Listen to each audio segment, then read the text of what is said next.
반갑습니다. 오로지 합격을 위한 강의 오합입니다. 유통관리사 2급 2025년 제2회 기출문제 제1과목 유통물류 일반관리 풀이 시작하도록 하겠습니다. 첫 번째 문제입니다. 유통경로의 사회 경제적 기능을 묻고 있는데요. 먼저 유통경로라고 하는 것은 생산자가 생산한 생산물이 최종 소비자에게 이동되는 과정 또는 그 과정에 참여하는 개인이나 조직을 의미합니다. 특히 도매상과 소매상은 생산자와 소비자 중간에 있다고 해서 중간상이라고 부른다는 것까지 알아두셔야 하고요.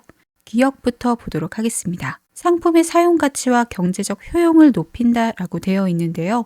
여기서 효용은 가치라는 말과 바꾸어서 생각하시면 쉽습니다. 이 유통경로가 소비자에게 어떤 가치를 주느냐에 따라 시간, 장소, 형태, 소유 4가지 효용을 가지기 때문에 기억은 맞는 설명이 되겠고요. 니은 소비자에게 정보 제공의 기능을 한다. 이 생산물의 원산지가 어딘지, 어떤 성분으로 되어 있는지, 사용법이 있다면 어떻게 사용하면 되는지, 규격이나 가격 등 이 생산물에 대한 정보 제공의 기능을 하고 있죠. 맞는 설명이고요. 디귿 소비자에게 제품 구색 불일치를 완화시켜준다 라고 되어 있는데요. 여기서 구색이라는 말은 상품 구성이라고 생각하시면 되겠습니다. 구색 불일치가 왜 일어나는지 한번 살펴보도록 하겠습니다. 생산자나 제조업자 입장에서는요. 이 생산물을 소품종 대량 생산하고 싶어 합니다. 적은 종류를 많이 생산하고 싶어 하는 거죠. 하지만 소비자 입장은 조금 다릅니다. 소비자는 다양한 브랜드의 물건을 조금씩만 구매하고 싶어 하죠. 그래서 생산자 입장과 소비자 입장에서 제품 구색 불일치가 발생하게 됩니다. 이런 상황에서 중간상이 개입하게 되는데요. 이 중간상은 여러 생산자로부터 물건을 구입하기 때문에 다양한 품종을 소량씩만 구매하고 싶어하는 소비자의 니즈를 충족시킬 수가 있는 거죠. 따라서 유통경로는 제품 구색 불일치를 완화해주는 기능이 있다는 걸 알 수 있습니다. 리을 보도록 하겠습니다. 소비자에게 거래의 표준화가 이루어진다 라고 하는데요. 이 상품의 가격이나 품질, 거래 조건, 규격 같은 것을 일정한 기준에 맞춰서 통일하기 때문에 이 소비자가 안정적인 거래가 가능하게 되는 것이고요. 미음 보도록 하겠습니다. 생산자와 소비자를 연결시켜 거래가 원활히 이루어지도록 한다. 이건 바로 중간상의 역할을 얘기하고 있는 거죠. 1번 글상자에 있는 모든 보기는 맞는 설명이 되겠습니다. 다음 문제입니다. 소매업을 분류하는 기준에 대한 설명으로 옳지 않은 것을 묻고 있습니다. 1번 대규모와 중소규모는 점포 면적에 따른 구분이다. 맞는 설명이죠? 여기서 대규모 소매업자는 직전 사업 연도의 매출액이 1,000억 원 이상이거나 매장 면적의 합계가 3,000제곱미터 이상인 점포를 소유한 자를 얘기합니다. 3,000제곱미터 이상이라고 하는 매장 면적 기준이 한번 출제된 적 있기 때문에 함께 알아두시면 좋겠습니다.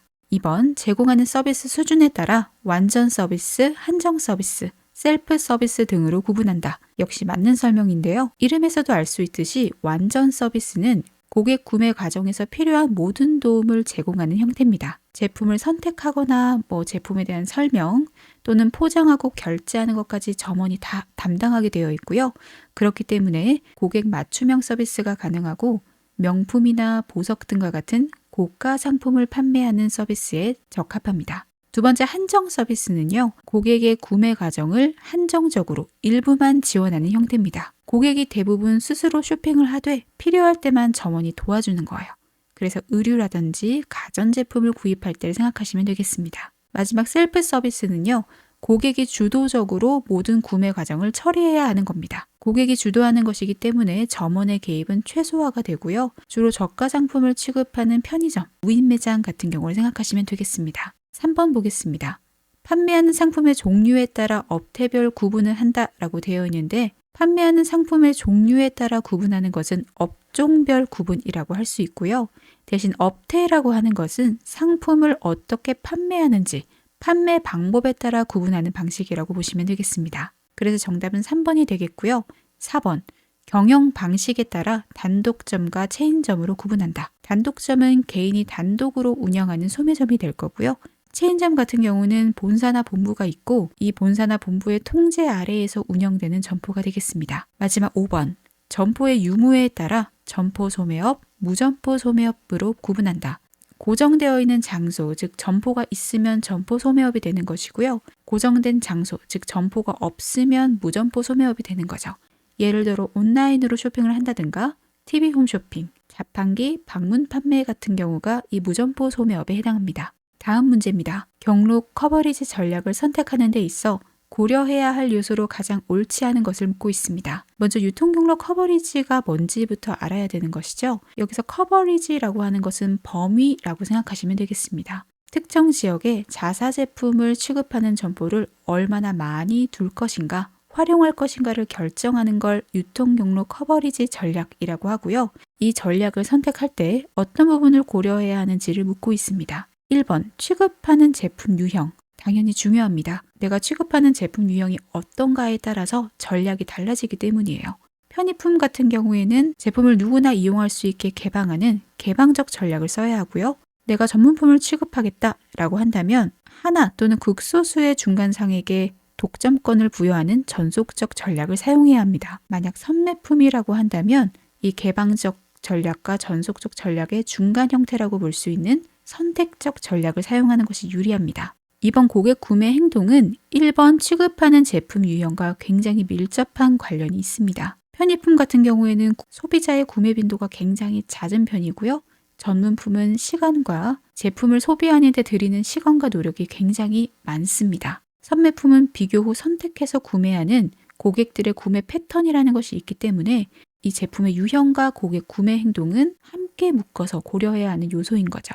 3번, 특정 상표 및 점포 충성도 보도록 하겠습니다. 여기서 충성도라고 하는 것은 소비자가 특정 브랜드 또는 매장을 구매하는 경향이 되겠습니다. 그런데 이 충성도라고 하는 것은 내가 경로 커버리지 전략을 선택하는 데 고려해야 할 요소라기보다는 커버리지 전략을 선택한 후에 결과로 나타날 수 있는 요소라고 보시면 되겠습니다. 그래서 3번 보기 같은 경우에는 이 선후 관계가 조금 잘못되었다라고 보시면 되겠습니다.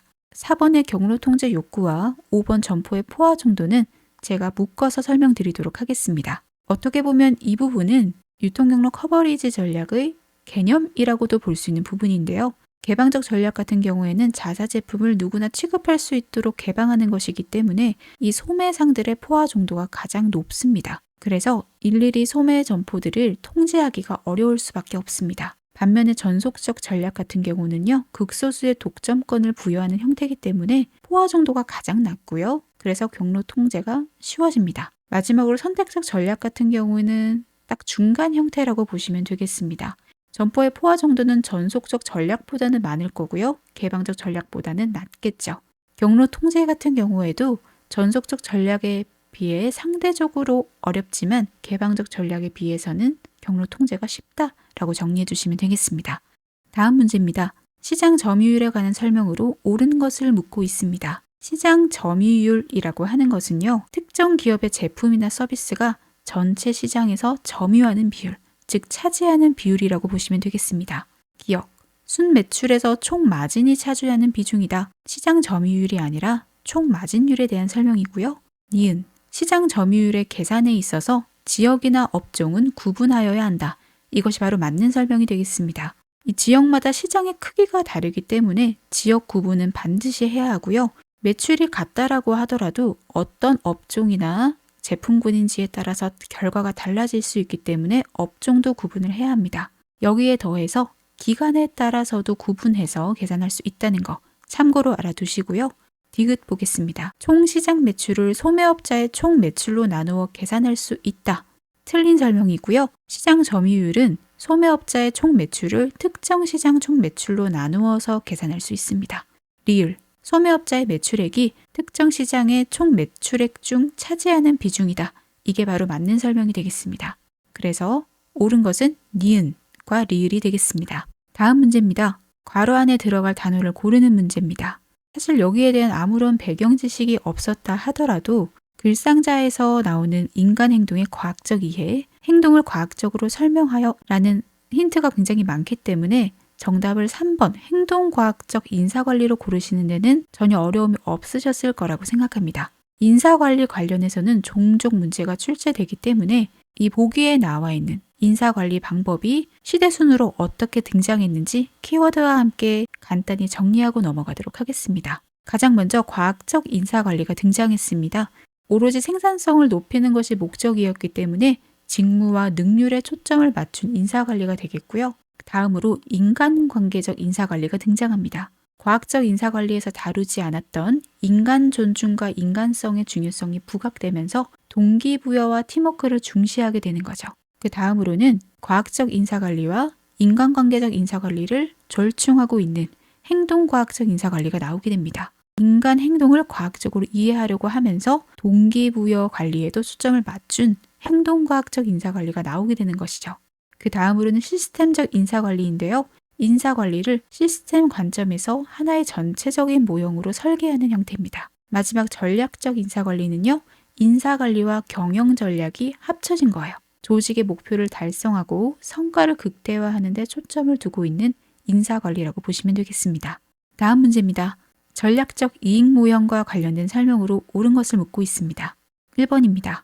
자산 회전율은 원가와 영업비용을 판매 수익으로 얼마나 감당하는지 나타내는 경영 능력이다. 자산 회전율 같은 경우는 자산 대비 매출액의 비율이 되겠습니다. 자산을 얼마나 효율적으로 활용해서 매출을 나타내는 지표가 되겠고요. 1번 보기가 설명하고 있는 것은 영업이익률이 되겠습니다. 2번 레버리지 비율은 기업이 자금을 얼마나 차입했는지를 나타내는 지표를 말한다.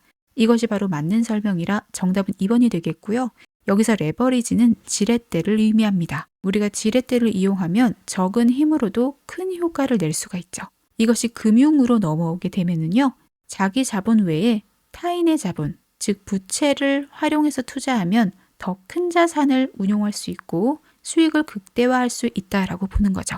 여기 2번에 나와 있는 자금을 얼마나 차입했는지, 돈을 얼마나 들여왔는지, 즉 빚을 얼마나 냈는지를 나타내는 지표를 말한다. 맞는 설명이 되겠고요. 3번, 투자 이익률은 기업주가 제공한 자본을 보상해 줄 수 있는 능력을 말한다.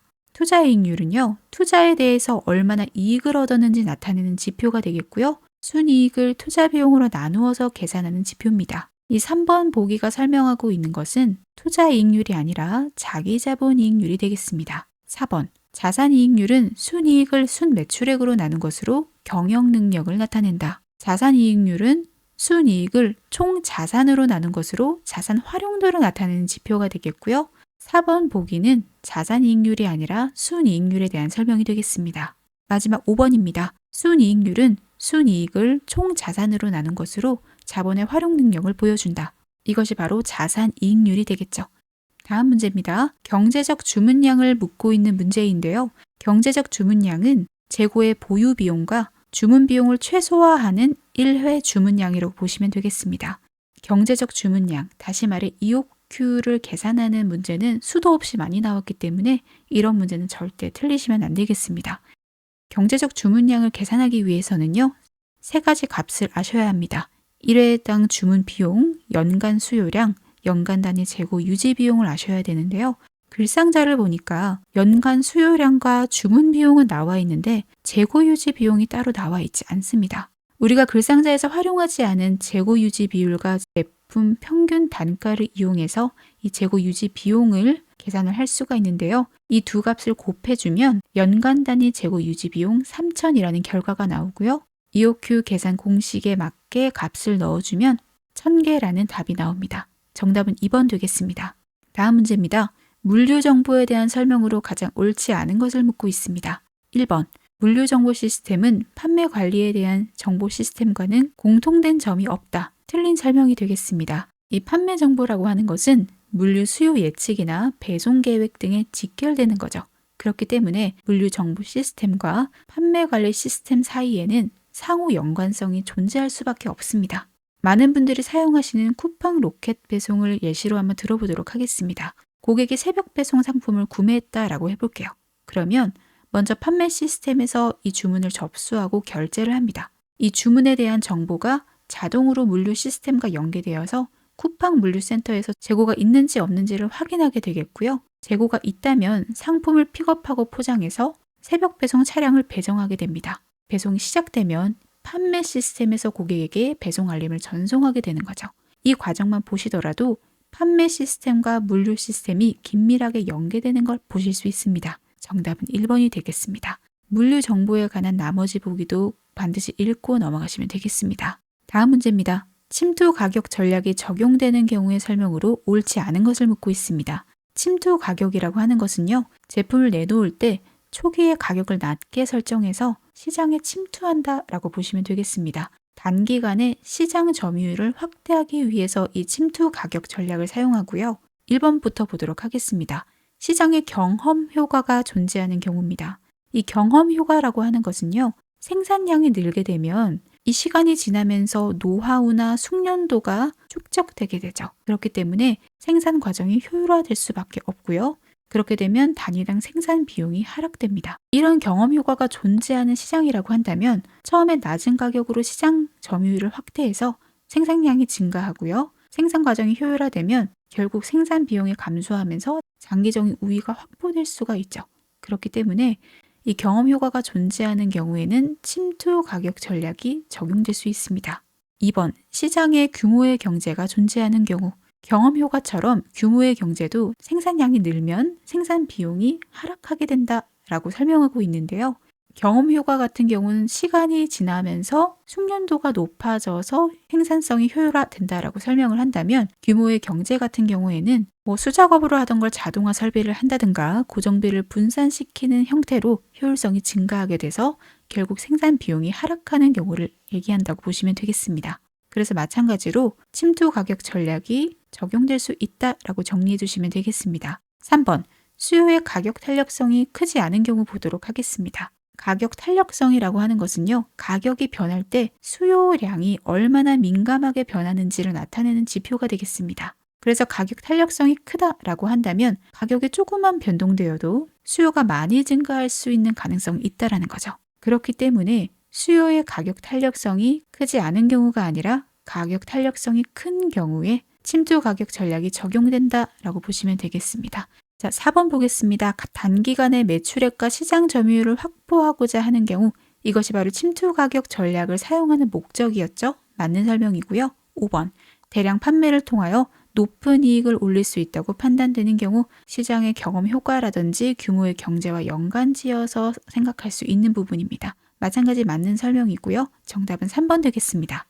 다음 문제입니다. 포스 시스템의 업무 처리 절차가 옳게 나열된 것을 묻고 있습니다. 보기가 길어서 굉장히 복잡해 보이지만 사실상 이 과정을 이해하시면 크게 어렵지는 않은 문제가 되겠습니다. 포스 시스템이 어떤 과정을 거쳐서 처리하게 되는지 함께 살펴보도록 하겠습니다. 상품에 인쇄되어 있는 바코드를 코드 스캐너가 판독을 하게 됩니다. 그럼 이 정보가 스토어 컨트롤러라고 하는 곳으로 보내지게 됩니다. 이 스토어 컨트롤러라고 하는 것은요, 포스 시스템을 중앙에서 동시에 관리할 수 있게 제어하는 기능이 되겠습니다. 한마디로 이 시스템의 두뇌라고 보시면 되겠고요.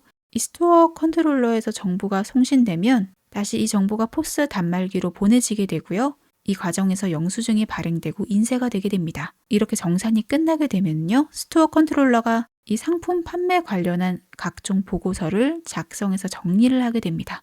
이 업무 처리 절차를 옳게 나열한 것은 2번이 되겠습니다. 다음 문제입니다. 물류활동 중 보관활동에 대한 설명으로 가장 옳지 않은 것을 묻고 있습니다. 이 보관활동이라고 하는 것은요, 말 그대로 재고를 보존하고 저장하는 데 목적이 있습니다. 1번, 보관활동은 보관 설비를 제공하는 활동이다. 맞는 설명이고요. 2번, 보관활동은 제품을 저장하는 기능을 포함하고 있다. 맞습니다. 3번, 보관활동은 설비를 이용하여 직접 보관을 행하는 활동을 말한다. 3번은 보기 1번과 2번 내용을 그냥 합쳐놓은 거죠. 4번, 보관활동은 하역 설비를 제공하거나 설비를 이용하여 직접 하역을 행하는 활동을 의미하기도 한다. 4번이 틀린 설명이 되겠습니다. 이 하역이라고 하는 것은요, 짐을 싣고 내리는 활동을 얘기하는 것이고요. 그래서 보관활동이 아니라 하역 활동이 되어야 합니다. 이 보관활동과 하역 활동의 차이점을 좀 살펴보자면요. 보관활동의 목적은 재고를 보존하고 저장하는 데 있습니다.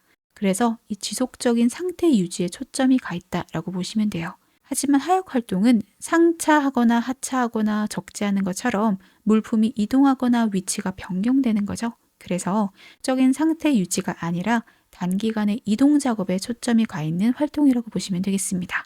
5번 보도록 하겠습니다. 보관활동은 원부자재를 적시에 공급하여 생산을 원활하게 하고 완제품을 소비자에게 적시에 공급할 수 있게 한다. 맞는 설명이죠.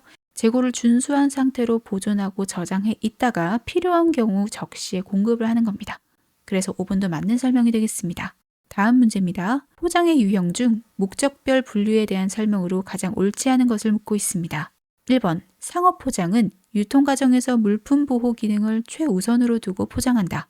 1번이 틀린 설명입니다. 이 상업 포장은요, 소비자의 구매를 유도해서 판매를 촉진하는 것이 목표이기 때문에 물품 보호 기능을 최우선으로 두는 것이 아니라 상품의 외관 디자인, 브랜드, 이미지, 정보 제공을 최우선으로 둔 포장이 되겠습니다.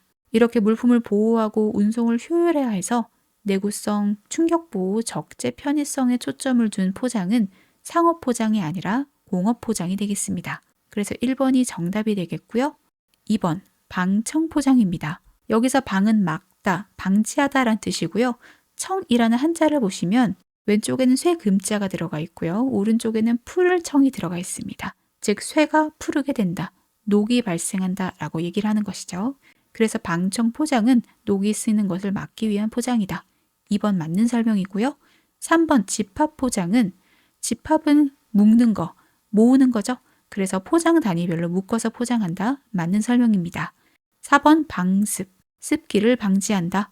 그래서 습기가 스며드는 것을 방지한다. 맞는 설명이고요. 5번 완충 포장, 충격을 완화한다.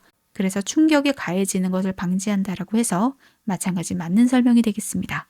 제2과목 상권 분석 풀이 시작하도록 하겠습니다. 첫 번째 문제입니다. 상가 건물 임대차 보호법 시행령에서 상가 임대료의 인상률 상한을 물어보고 있습니다. 이 규정은 여러 번 기출된 적 있기 때문에 문제를 보자마자 정답을 3번으로 고르고 넘어가셔야 되는 문제인데요. 차임 또는 보증금의 증액 청구는 청구 당시의 차임 또는 보증금의 100분의 5의 금액을 초과하지 못한다. 추가적으로 환산 보증금이라는 것도 있는데요. 환산 보증금은 보증금과 월 임차료의 100을 곱한 값을 합산해서 계산합니다. 참고로 알아주시면 좋겠습니다. 다음 문제입니다. 중심지 이론을 적용해 봤을 때 동일 계층의 중심지가 여러 개 존재하는 지역에서 중심지 간 경쟁과 소외 지역을 최소화하는 중심지 상권의 모양으로 가장 옳은 것을 묻고 있습니다. 한마디로 크리스탈러의 중심지 이론에서 이상적인 중심지 상권의 모양을 묻고 있는 문제가 되겠습니다. 중심지가 여러 개 존재할 경우 중심지 상권이 정육각형 모양이어야 중심지 간 경쟁과 소외 지역이 최소화되는 이상적인 형태라고 볼 수 있습니다. 정답 4번 되겠습니다. 중심지 이론과 관련한 문제 하나 더 풀고 넘어가도록 하겠습니다. 고차원 중심지와 저차원 중심지의 비교 설명으로 옳지 않은 것을 묻고 있습니다. 이 크리스탈러의 중심지 이론에 따르면 중심지 간의 상권 규모가 차이가 나기 때문에 중심지들 간의 계층적 구조가 발생할 수밖에 없다라고 얘기를 하고 있고요. 이 계층적 구조에 따라서 고차원 중심지와 저차원 중심지로 나뉩니다. 고차원 중심지는 상권 크기가 일단 넓고 대학이나 고급 의료, 금융이나 고가 상품을 주로 취급하는 고차 서비스를 제공하는 중심지가 되겠습니다. 고가 상품을 취급하는 곳이기 때문에 이용 빈도가 아무래도 낮고요. 중심지 수 자체도 적습니다. 반면에 저차원 중심지 같은 경우에는 고차원 중심지에 비해서 상권의 크기가 좁고요. 고차원 서비스가 아니라 생활 밀착형 서비스를 제공합니다. 편의점이나 소매점 같은 서비스가 제공되기 때문에 이용 빈도가 높고요. 중심지의 수도 많은 편입니다. 그럼 이제 보기를 한번 보도록 하겠습니다. 1번. 고차원 중심지일수록 고급 상품을 취급한다. 맞는 설명이죠. 2번. 교통이 발달할수록 저차원 중심지는 쇠락한다. 맞습니다. 교통이 발달한다는 얘기는 저차원 중심지에서 고차원 중심지로 이동할 수 있는 가능성이 높아지는 걸 얘기하기 때문에 저차원 중심지는 쇠락할 수밖에 없습니다. 3번. 인구가 증가할수록 중심지 간 거리는 멀어진다.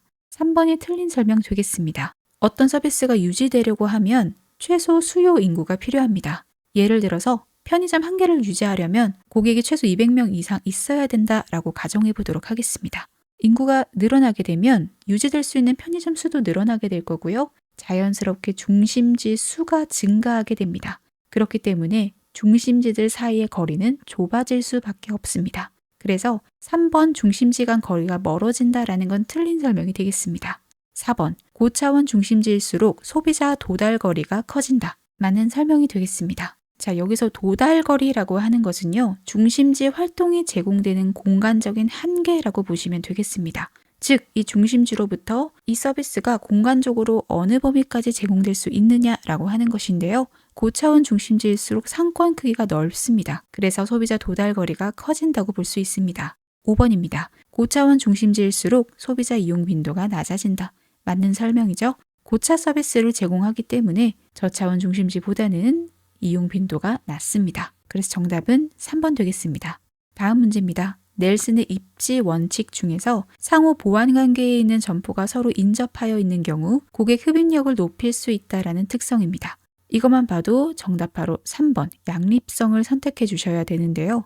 넬슨의 입지 원칙과 관련해서 입지 매력도 평가 원칙 그리고 점포의 입지 유형이 골고루 매번 출제되기 때문에 연관지어서 공부해 주시는 게 좋습니다.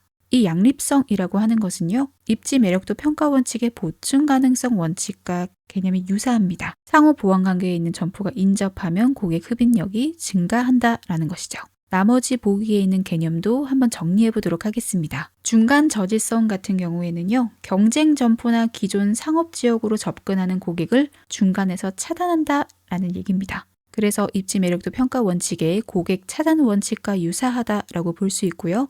누적적 흡입력은 유사하거나 동일한 점포가 몰려 있으면 고객 흡입력을 높일 수 있다라는 특성입니다. 동반 유인 법칙과 개념이 유사하고요. 먹자골목이나 가구점 그리고 선매품점처럼 동일 업종의 점포가 한 곳에 모여 입지해야 유리한 집재성 점포와도 연관이 있습니다. 그래서 함께 정리해 두시고요. 상권 내에 있는 고객을 자기 점포에 얼마나 흡인할 수 있는가를 보는 게 접근 가능성이고 마지막 경쟁 회피성은 기존 점포와의 경쟁에서 우위를 확보할 수 있는 가능성이 되겠습니다.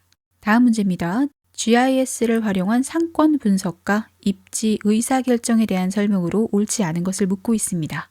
1번, 점포에 대한 정보는 그 속성 값으로 점포 명칭, 점포 유형, 매장 면적, 월 매출액, 종업원 수 등의 자료를 포함할 수 있다. 맞는 설명이 되겠고요. 2번, 편의점, 은행, 대형마트, 백화점 등에서의 신규 점포 입지 선정이나 기존 점포의 점포망 관리, 점포의 이동과 폐점 결정 등에도 활용이 확대되고 있다. 역시 맞는 설명이 되겠습니다. 그만큼 GIS가 활용되는 분야가 넓어지고 있다는 거죠.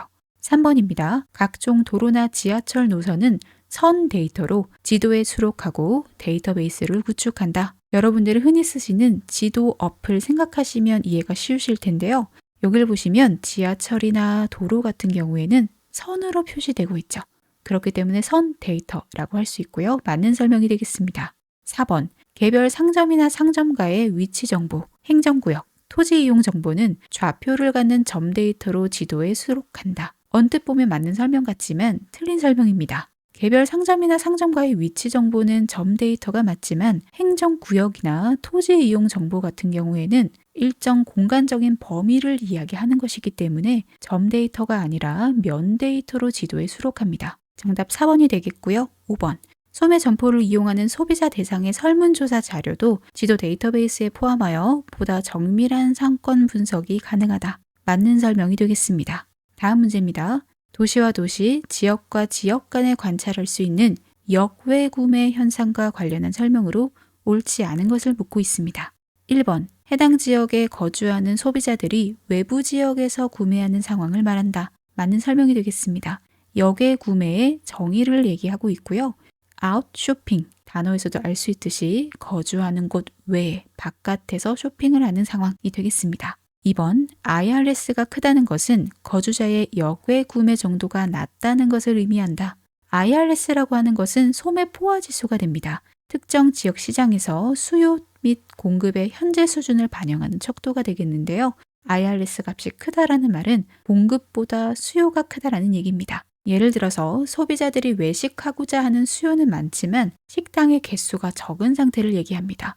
이런 경우에 소비자들은 자신의 거주 지역이 아니라 외부 지역에 있는 식당을 방문하게 되겠죠. IRS 값이 크다는 말은 거주자의 역외 구매 정도가 크다는 것을 의미합니다. 그래서 정답은 2번입니다. 3번, 해당 지역의 전체 혹은 1인당 예출 지출액과 실제 지출액이 차이를 유발한다. 예상 지출액이라고 하는 것은요, 그 지역에 거주하는 사람들을 기준으로 얼만큼 지출을 할 것인지 예상하는 금액이 되겠고요. 실제 지출액은 실제로 얼만큼 썼는지가 되겠습니다. 이 예상 지출액이 실제 지출액보다 크다는 뜻은 지역 주민이 다른 지역에서 소비한다라는 얘기겠죠. 반대로 실제 지출액이 예상 지출액보다 크다면 다른 지역 주민이 이 지역으로 와서 소비한다라는 걸 알 수 있습니다. 따라서 예상 지출액과 실제 지출액 차이는 역의 구매의 척도로 볼 수 있습니다. 4번. 소비자의 이동 가능성을 높이는 교통수단의 발달은 역의 구매 현상을 촉진할 수 있다. 맞는 설명이죠. 교통수단이 발달했다는 말은 외부 지역으로 방문할 확률이 높아진다라는 것을 의미하기 때문에 역의 구매 현상을 촉진할 수 있습니다. 5번. 역의 구매 현상이 많아 신규 수요 창출 가능성이 큰 것이므로 MEP가 높다고 해석한다. 맞는 설명입니다. MEP는 시장 성장 잠재력이라고 해서요. 다른 지역에서의 쇼핑 지출액을 근거로 계산합니다. 즉, 역의 구매 현상을 지표로 계산하는 값이라고 보시면 되겠습니다. 따라서 MEP가 높다라는 뜻은 시장 성장 잠재력이 높다라는 것으로 해석할 수 있습니다. 다음 문제입니다. 쇼핑몰 입지의 장점만을 포함한 내용으로 옳은 것을 묻고 있습니다. 기억, 상품 구색의 다양성.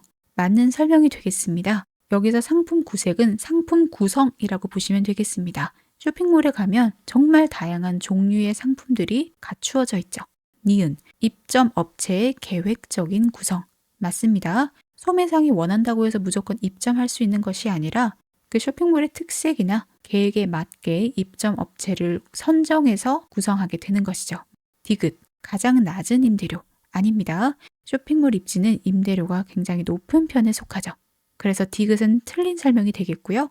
리을, 점포 외부 환경 관리 부담의 완화. 맞는 설명입니다.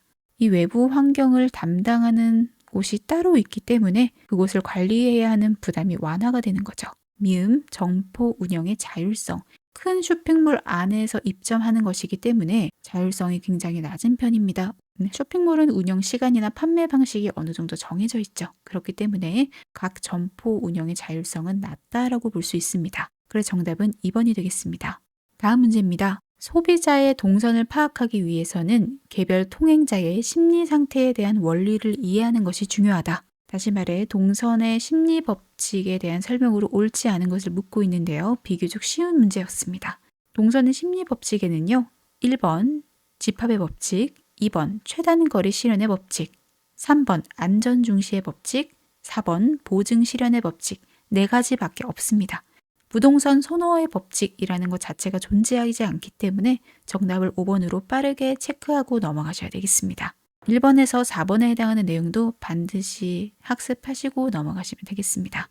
다음 문제입니다. 점포를 중심으로 거리가 멀어질수록 소비자의 구매 행동에 차이가 있다는 인식을 근거로 소매 점포의 상권을 전략적 차원에서 구분한다. 이와 관련한 설명이 타당하지 않은 것은 무엇인가? 보기에서 알 수 있듯이 1차, 2차, 3차 상권에 대한 이해를 묻고 있습니다. 1차 상권 같은 경우에는 점포를 기준으로 직경 1km 이내에 있는 상권이 되겠습니다. 고객 흡입률이 60에서 70%로 가장 높다라고 볼 수 있고요.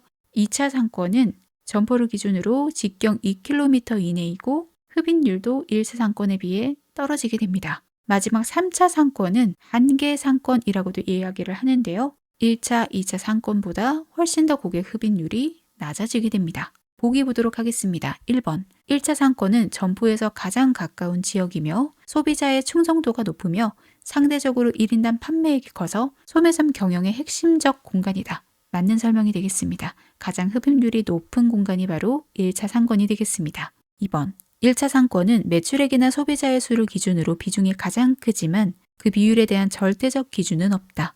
여기까지는 맞는 설명입니다. 경쟁점과의 상권 중복 가능성이 상대적으로 높다. 이 부분이 틀렸습니다. 1차 상권 같은 경우에는 점포에서 가장 가까운 지역이었죠. 그렇기 때문에 경쟁 점포의 영향권과 겹칠 가능성이 적습니다. 상권 중복 가능성이 상대적으로 낮다라고 볼 수 있고요. 하지만 2차 상권, 3차 상권 같은 경우는 서로의 외곽이 겹치게 되죠. 그렇기 때문에 상권 중복 가능성이 높아지게 됩니다. 그래서 정답은 2번이 되겠고요. 3번, 2차 상권은 1차 상권을 둘러싸는 형태로 매출이나 소비자의 일정 비율을 추가로 흡인하는 지역이다. 대체로 1차 상권에 비해 소비자 내전 빈도와 1인당 판매액이 낮은 편이다. 맞는 설명이 되겠고요. 4번, 3차 상권은 상권 내 소비자의 내전 빈도가 상대적으로 낮으며 경쟁 점포들과 상권 잠식의 가능성이 높은 지역이다. 맞는 설명이 되겠습니다. 아까 설명드렸듯이 3차 상권 같은 경우에는 서로의 외곽이 겹치게 돼요. 상권이 중복될 가능성이 높고요. 그래서 상권 잠식의 가능성도 높은 지역이다 라고 정리해 두시면 되겠습니다. 5번, 한계 상권이라고도 하는 3차 상권은 상권으로 인정하는 한계까지의 공간 범위이다. 맞는 설명이고요. 3차 상권을 한계 상권이라고도 말한다 라는 것까지 반드시 정리하고 넘어가셔야 되겠습니다.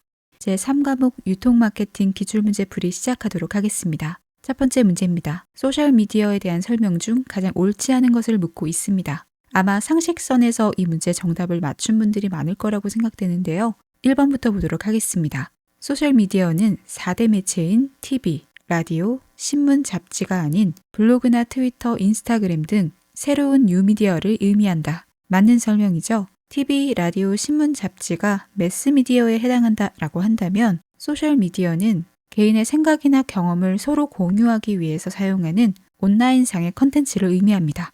2번, 소셜미디어의 생산 주체는 주로 미디어 제작자나 광고주가 아닌 개인이다. 맞는 설명이죠. 3번, 소셜미디어의 콘텐츠 내용은 일반적으로 객관적 계획적이지 않고 주관적 개인적이다. 맞는 설명입니다. 4번, 소셜미디어의 커뮤니케이션 형태는 일방향적이다. 4번이 잘못된 설명이 되겠습니다. 소셜미디어는 앞서 말씀드린 것처럼 개인의 생각이나 경험을 서로 공유하기 위해서 온라인상의 컨텐츠를 올리는 것이기 때문에 커뮤니케이션 형태가 일방향적인 것이 아니라 쌍방향적 또는 양방향적이라고 해야 맞습니다.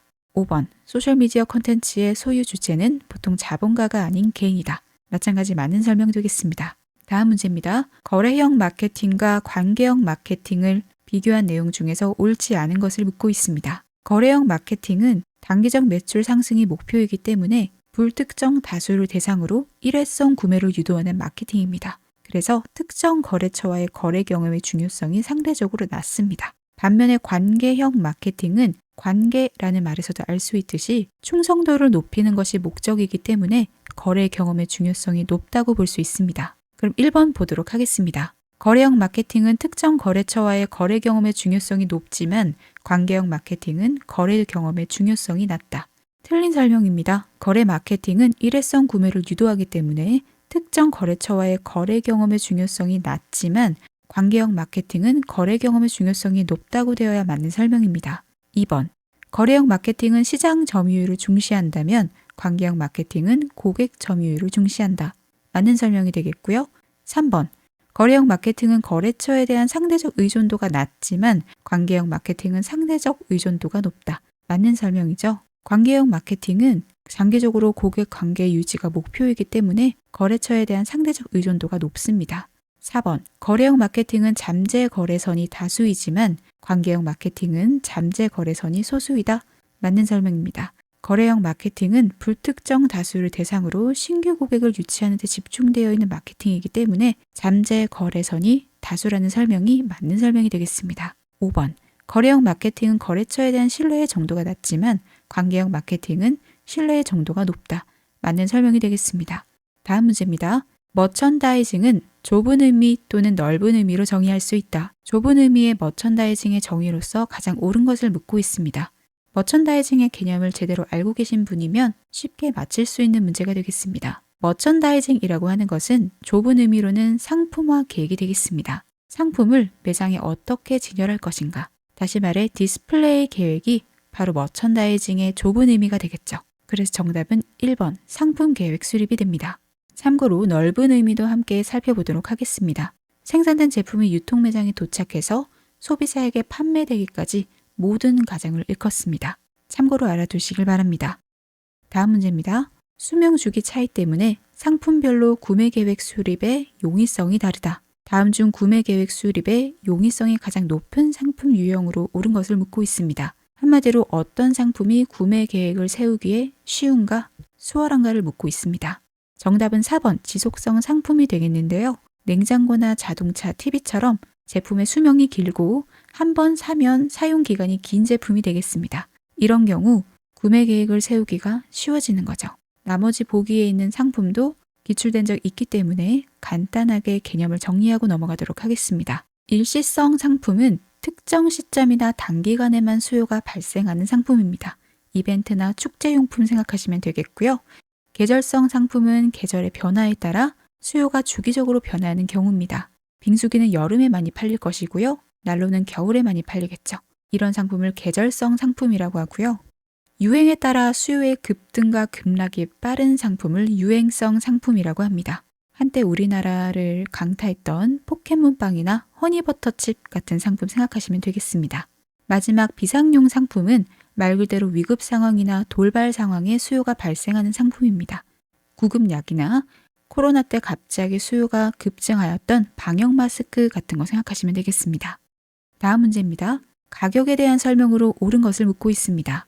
1번, 수요 탄력성이 낮은 경우는 저가 전략을, 가격 품질 연상 효과를 위해서는 고가 전략을 활용한다. 이게 바로 틀린 설명이 되겠는데요. 먼저 수요 탄력성에 대해서 살펴보도록 하겠습니다. 수요 탄력성이 높다라고 하는 건 가격이 조금만 변해도 수요가 크게 변하는 경우를 얘기합니다. 반면에 수요 탄력성이 낮다라는 것은 가격이 변해도 수요가 거의 변하지 않기 때문에 가격에 둔감하다고 정리를 할 수가 있겠죠. 그렇다면 수요 탄력성이 낮은 경우, 즉 가격에 둔감한 경우에는 저가 전략을 취할 게 아니라 고가 전략을 취하는 게 훨씬 유리하겠죠. 가격이 오른다고 해도 사람들의 수요가 거의 변하지 않기 때문에 고가 전략을 활용하는 게 더 유리합니다. 다음으로 가격 품질 연상 효과라는 것은요. 제품의 가격이 비싸면 그만큼 품질도 좋겠지라고 사람들이 연상하게 된다라는 건데요. 이런 경우에는 고가 전략을 활용하는 것이 유리합니다. 2번 보겠습니다. 상시 저가 전략은 경쟁 기준 가격 결정, 고저 가격 전략은 고객 기반 가격 결정 방식이다. 이것도 틀린 설명이 되겠는데요. 상시 저가 정책은 EDLP라고 해서 항상 저가를 유지하는 정책을 얘기합니다. 월마트에서 시작된 정책이고요. 대형 할인점을 생각하시면 되겠습니다. 항상 낮은 가격을 유지하기 때문에 소비자가 가격이 싸다고 인식하도록 유도할 수 있는 정책이 되겠습니다. 고저 가격 정책은요. 일부 상품은 가격 인하용으로 판매해서 낮은 가격의 이미지를 구축하지만 나머지는 정상가로 판매해서 높은 이윤을 달성하는 경우입니다. 다시 말해서 미끼 상품으로 고객을 유인하고 다른 상품도 추가로 구매하게끔 해서 높은 이윤을 달성할 수 있게끔 하는 거죠. 백화점에서 취하고 있는 전략이라고 보시면 되겠습니다. 이 상시 저가 정책 또는 고저 가격 정책 같은 경우에는요. 둘 다 고객 기반 가격 결정 방식이라고 해서 고객들이 가격이 싸다라고 지각하게끔 인식하게끔 만드는 정책이 되겠습니다. 그래서 지각같이 가격 결정 방식이다라고 해야 맞는 설명이 되겠고요. 3번입니다. 권장 소비자 가격은 제조 원가를 기반으로, 오픈 가격은 수요와 공급에 의해 가격이 결정된다. 이게 바로 맞는 설명이 되겠는데요. 권장 소비자 가격은 상품을 만든 제조업체가 설정한 가격이 되겠습니다. 그래서 제조 원가에다가 유통비용이나 마케팅 비용, 세금 같은 걸 붙여서 권장 소비자 가격을 책정하게 되는 거고요. 오픈 가격은 제조업체가 아니라 최종 판매업자가 판매 가격을 표시하는 겁니다. 그래서 수요와 공급에 의해서 판매업자가 팔고 싶은 가격대로 가격이 결정되는 걸 말합니다. 그래서 정답은 3번이 되겠고요. 4번. 단수 가격 결정 및 단위 가격 표시는 경쟁점과의 과도한 경쟁을 감소시킨다. 틀린 설명입니다. 단수 가격이라고 하는 것은요. 제품 가격 뒷자리를 홀수로 표시해서 가격이 싸다는 인식을 주는 걸 얘기합니다. 1.99달러 또는 9,900원 이런 식으로 가격을 설정하는 것이죠. 오히려 단수 가격 결정 같은 경우에는요. 경쟁점끼리의 경쟁을 촉진할 수 있는 가능성이 있다고 볼 수 있고요. 단위 가격 표시는 상품의 용량이나 무게 단위로 가격이 표시되는 경우입니다. 이 단위 가격 표시는 소비자가 가격을 쉽게 비교할 수 있게 만든 거기 때문에 공정 거래를 촉진하는 데 의의가 있습니다. 그래서 경쟁점과의 과도한 경쟁을 감소시킨다라고 하는 설명은 잘못된 설명입니다. 5번. 슈퍼마켓에서는 저가 전략을, 백화점에서는 고가 전략을 활용하는 정책을 이중요율 가격이라고 한다. 이중요율 가격이라고 하는 것은요. 기본 요금에다가 추가된 서비스에 따라서 추가 요금이 붙는 형태가 되겠습니다. 통신요금이나 전기요금을 생각하시면 되는데요. 전기요금 같은 경우 기본 요금이 있고요. 내가 전기를 사용한 양에 따라 누진세가 붙는 형태죠. 이런 가격 정책을 이중요율 가격이라고 합니다. 다음 문제입니다. 다음 중 자사 웹사이트에 대한 검색 엔진 최적화의 목적으로 가장 옳은 것을 묻고 있습니다. 검색 엔진 최적화 문제는 여러 번 기출된 적이 있는 개념입니다. 이 개념을 아셨다면 정답을 쉽게 고르실 수 있는데요. 검색 엔진 최적화는요, 검색 엔진 결과 페이지에서 자신의 웹사이트의 순위와 노출도를 높여 트래픽의 양과 질을 높이는 작업이 되겠습니다. 한마디로 더 많은 사람들이 자신의 웹사이트에 접속하도록 작업하는 걸 얘기합니다. 그래서 정답은 5번, 웹사이트를 효과적으로 알리는 경로 확보에 최적화가 되겠습니다. 다음 문제입니다. 디지털 마케팅의 측정 지표에 관한 설명으로 옳지 않은 것을 묻고 있습니다. 1번, 도달. 광고 및 콘텐츠가 고객들에게 노출된 정도. 맞는 설명이고요. 2번, 클릭률입니다. 광고 콘텐츠 또는 링크가 노출된 횟수 대비 클릭된 비율. 맞는 설명이고요. 3번, 전환. 전체 고객 대비 구매를 수행한 고객의 횟수 및 비율. 전환이라고 하는 것은요, 광고를 클릭해 사이트로 유입된 방문자가 특정 행위를 하는 비율을 얘기합니다. 반드시 구매까지 이어질 필요가 없고요. 원래는 회원이 아니었던 사람이 회원 가입을 한다던가, 물품을 구경하다가 장바구니에 담는다던가, 결제하는 것까지 넘어간다던가, 이런 식으로 유입된 방문자가 특정 행위를 하는 비율을 전환이라고 합니다. 4번, 추천 지수입니다. 추천 지수는 고객이 제품이나 서비스를 다른 사람에게 추천할 가능성이 있는지 수치로 나타낸 지표가 되겠습니다. 타인에게 이 상품을 추천할 의향이 있으십니까? 라는 질문에 0점에서 10점 사이에서 체크하게끔 하는 거.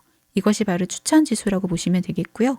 이 지표를 통해서 바이럴 가능성 및 반복 이용 가능성을 측정할 수 있다. 맞는 설명이 되겠습니다. 5번, 고객 생애 가치입니다. 고객이 기업과 관계를 맺는 전체 기간 동안에 기업이 획득하는 수익 가치. 맞는 설명이 되겠습니다. 고객 생애 가치는 고객 관계 관리, CRM에서 중요하게 등장하는 개념인데요. 고객 생애 가치는 한 고객이 기업에게 기여하는 미래 수익의 현재 가치입니다. 다시 말해 이익의 합계가 되겠는데요. 시험 문제에 현재 수익의 미래 가치, 이런 식으로 말장난하는 경우도 많기 때문에 꼼꼼하게 정리하고 넘어가셔야 되겠습니다.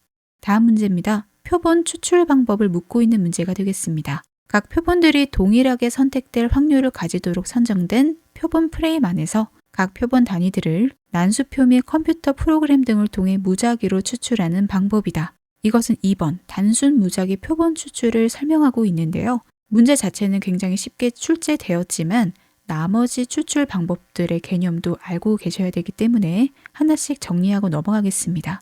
표본 추출 같은 경우는 일단 크게 비확률 표본 추출 방법과 확률 표본 추출 방법으로 나뉘고요. 또 그 안에 하위 개념이 나뉘기 때문에 구분해서 공부를 해주셔야 되겠습니다. 첫 번째 편의 표본 추출이 되겠습니다. 비확률 추출 방법이고요. 특정 샘플링 기준 없이 임의로 표본을 모집해서 조사자가 가장 얻기 쉬운 모집단의 원소를 선정하는 게 되겠습니다.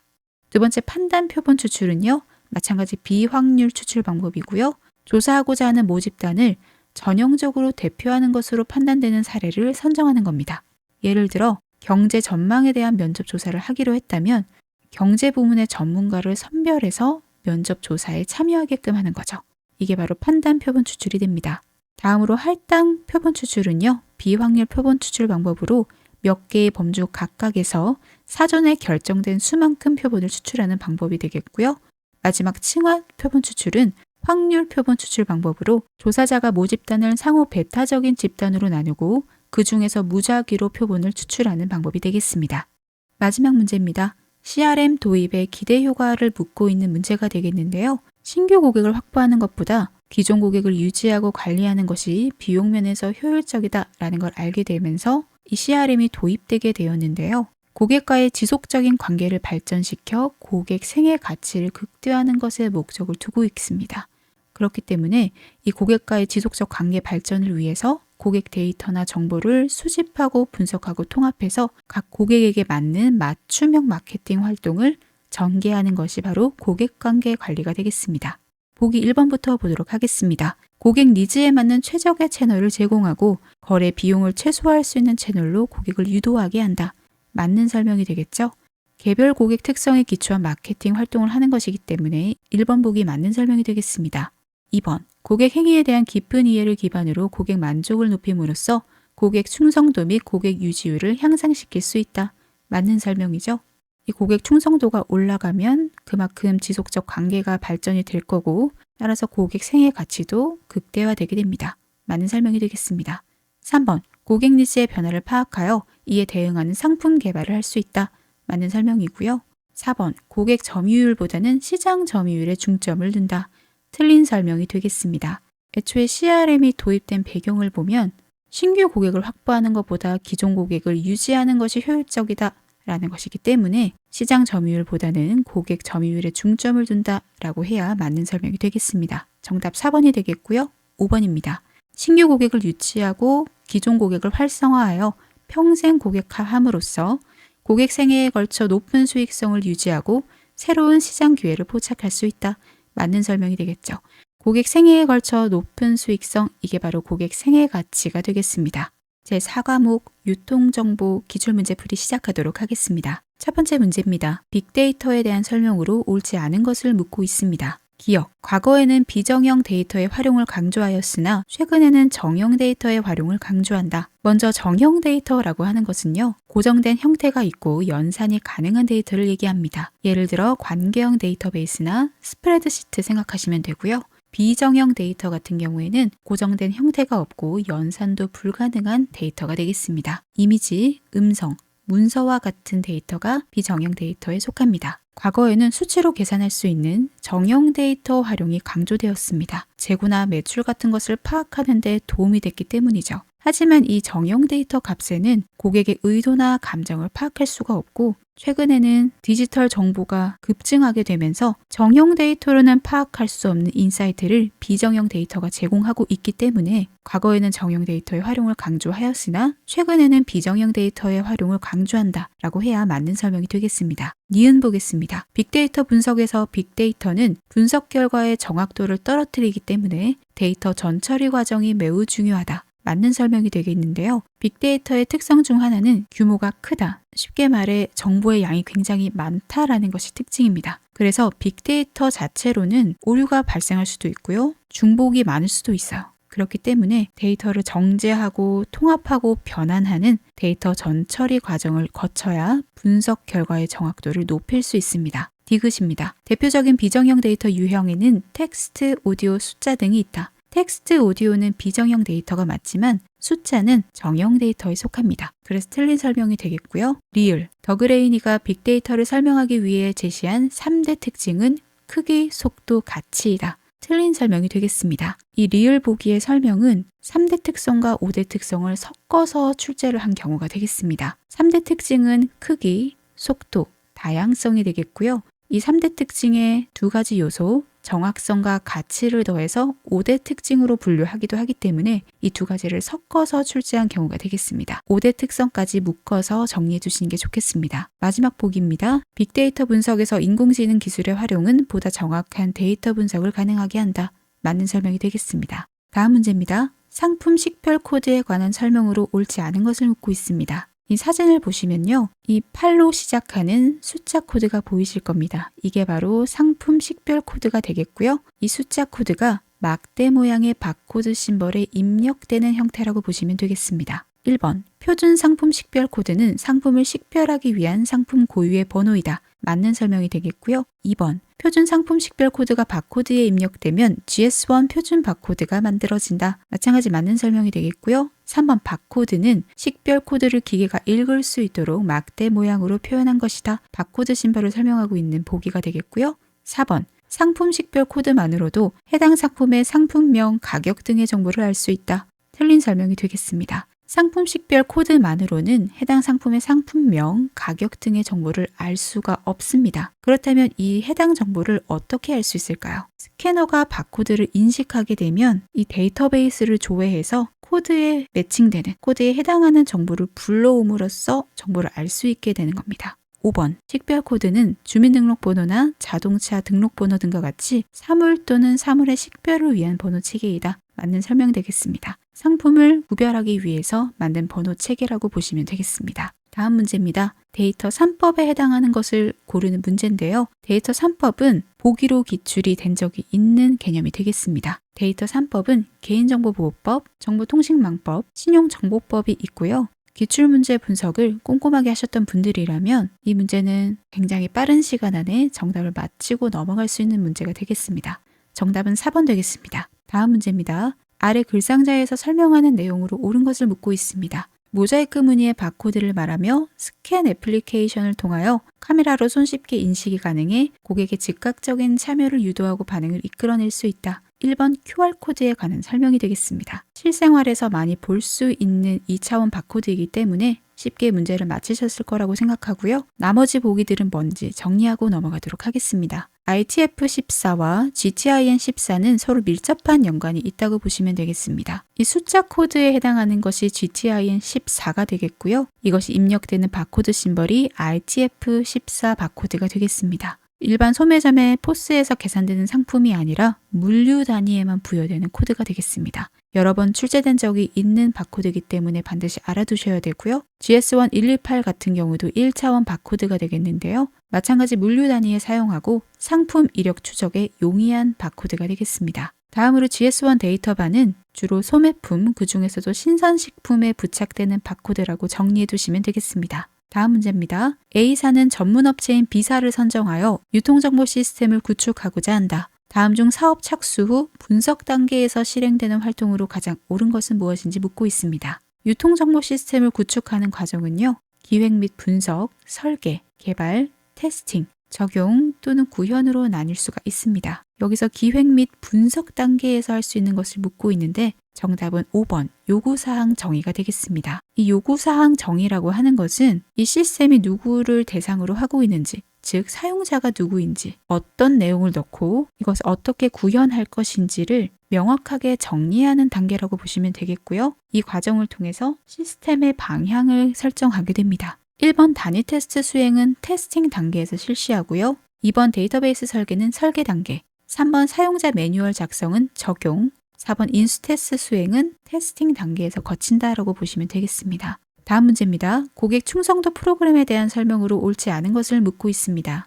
1번 고객 충성도 프로그램으로는 마일리지 프로그램과 우수 고객 우대 프로그램 등이 있다. 맞는 설명입니다. 마일리지 프로그램은 우리가 항공사를 이용할 때 마일리지가 쌓이는 거를 생각하셔도 되고요. 어떤 상품이나 서비스를 이용했을 때 포인트가 적립되는 거, 이런 거 생각하시면 되겠습니다. 우수 고객 우대 프로그램은 VIP 서비스처럼 등급에 따라 혜택의 차이를 두는 프로그램을 얘기합니다. 2번 고객 충성도에는 행동적 충성도와 태도적 충성도가 있다. 맞는 설명입니다. 행동적 충성도라고 하는 것은요. 반복적으로 해당 상품이나 서비스를 구매하고 이용하는 걸 얘기하는 것이고요. 태도적 충성도라고 하는 것은 특정 브랜드에 심리적으로 애착을 가지는 걸 얘기합니다. 3번 가겠습니다. 고객 충성도 프로그램은 단기적 측면보다는 장기적 측면에서 운영되어야 유통업체가 고객 경쟁력을 확보할 수 있다. 맞는 설명이 되겠죠? 4번 충성도 프로그램 운영에 있어 비금전적 혜택보다는 금전적 혜택을 제공하는 것이 유통업체 측면에서 보다 효율적이다. 4번이 틀린 설명이 되겠습니다. 금전적 혜택이라고 하는 것은 말 그대로 돈으로 보상하는 형태가 될 거고요. 비금전적 혜택은 특별 대우를 해주거나 경험을 제공하는 형태가 되겠습니다.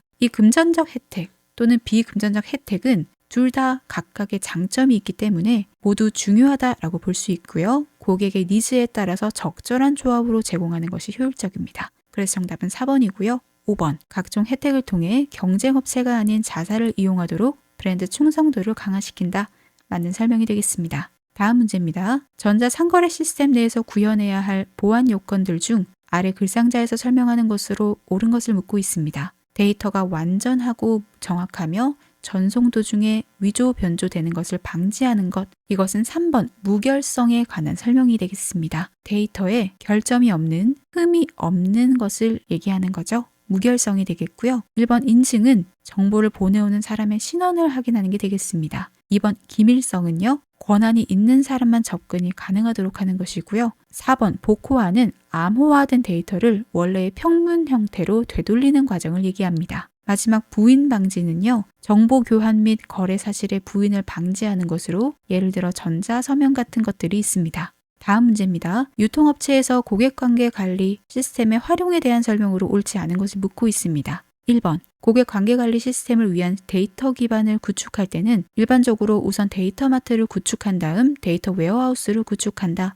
1번 설명은 순서가 바뀌어 있습니다. 데이터 웨어하우스는 데이터베이스에 축적된 자료를 추출, 변환, 통합해서 이론적으로 관리하는 데이터베이스가 되는 거고요. 데이터 마트는 데이터 웨어하우스의 하위 시스템입니다. 특정 이용자를 위해 디자인된 특화된 데이터베이스이기 때문에 데이터 웨어하우스를 먼저 구축하고요. 그 다음에 데이터 마트를 구축하게 됩니다. 그래서 정답은 1번이 되겠습니다. 2번 데이터 마이닝은 데이터 속에 숨겨진 패턴, 상관관계, 규칙 등 의미 있는 정보를 자동 또는 반자동으로 탐색하고 추출하는 기술이다. 맞는 설명 되겠고요.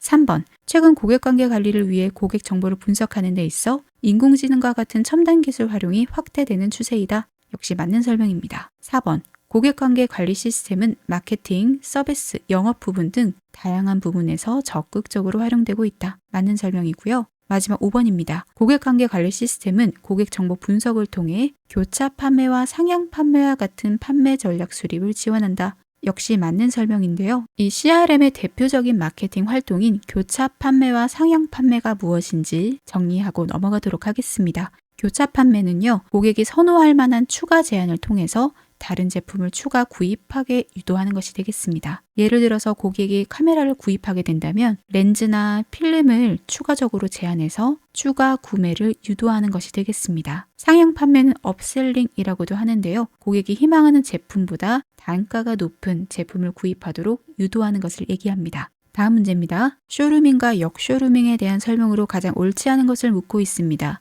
쇼루밍은 매회 거의 빠지지 않고 등장하는 개념이기 때문에 헷갈리지 않게 정리를 해두셔야 되는데요. 쇼루밍의 정의는 보기 2번에 나와 있습니다. 상품 선택은 오프라인 매장에서 하고 실제 상품 구매는 온라인 쇼핑 채널에서 하는 쇼핑 행동이라고 나와 있는데요. 실제로 상품을 구경하는 것은 오프라인 매장에서 하지만 구매는 온라인상에서 하는 게 쇼루밍입니다.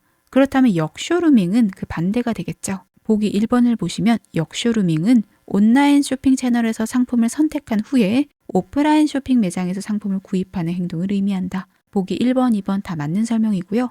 3번 보겠습니다. 역쇼루밍 트렌드는 화장품, 유아용품, 명품 브랜드 등에서 많이 나타나고 있다. 역쇼루밍은 온라인에서 상품을 보고 오프라인에서 구매하는 거죠. 화장품이나 유아용품 같은 경우에는 샘플이 있다면 실제로 써보고 구매하는 것이 좋기 때문에 역쇼루밍 트렌드가 나타난다라고 볼 수 있고요. 명품 브랜드는 온라인에서 구매할 경우 정품 인증된 제품이 맞는지 아닌지 이런 것들을 우려할 가능성이 있기 때문에 온라인에서 상품을 선택하더라도 구매는 오프라인 쇼핑 매장에서 하는 경우가 많다라는 걸 설명하고 있는 문장이 되겠습니다. 4번입니다. 역쇼루밍족은 온라인 쇼핑 채널에서 다양한 상품 구매 후기 등을 검색해서 정보를 습득한다. 맞는 설명이죠. 마지막 5번입니다.